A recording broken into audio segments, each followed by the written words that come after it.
Dr. Jamie Kulaga here with Mindful Rehabilitation's Tip of the Week. I want to start a conversation out regarding fight or flight. This is the theory that says if we're in an intense or stressful situation, our body will gear us up to fight the situation or flight the situation. This dates back all the way to prehistoric times where fight and flight was a means of survival. These characteristics began to hardwire into our brain, and survival of the fittest kicks in, and certain people pass them down to their children. Centuries have gone by, and this continues to be hardwired into our brain, this fight or flight, this exertion of adrenaline to help us through situations. And even in the present, you have babies that cry, and they cry for attention, they cry for love, they cry for food, they cry for milk. This is a means of survival for them, and that is the very foundation of the fight and flight.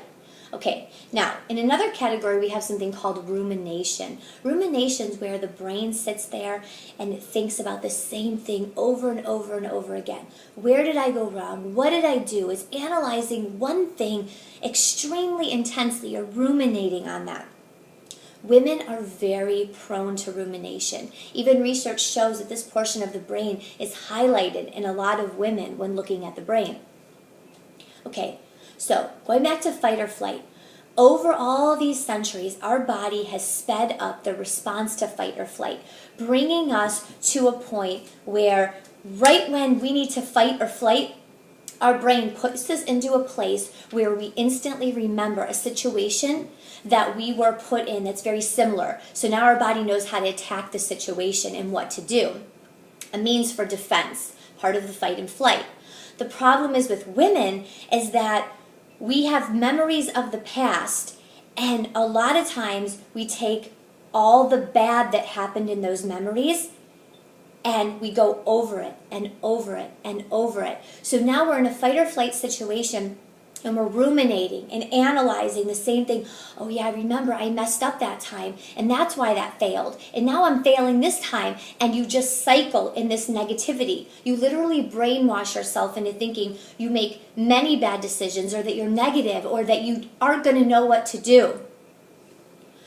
This type of brainwashing now becomes a pattern. So it's not only in the past situation and now in the current situation, but in the next situation, you're going to ruminate over those situations. And every time you go up to fight or flight, you're going to have this negativity. So this week, your challenge is to be really aware of when you're ruminating. Now that I've brought it to your attention, when you're sitting there, you're going to be like, that's what I'm doing. And I want you to cut that thinking. I want you to then challenge the thinking. Okay, so you're sitting there thinking, all I ever do is make bad decisions. Well, wait a minute. Last week in regard to my child, I made a good decision. Oh, wait a minute. I'm doing really well in school. I'm doing really well at work. My marriage is doing very well. What other decisions have you made that are very well to falsify what your brain is telling you about always and never? Okay? And also, when you make one bad choice, okay, great, you made a bad choice.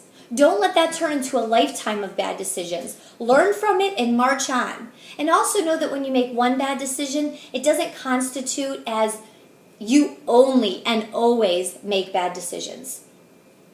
So if you made a bad decision, you march on, distract yourself with things like exercise, working out, journaling, whatever it may be. This week, your challenge is to get yourself into a stronger place mentally.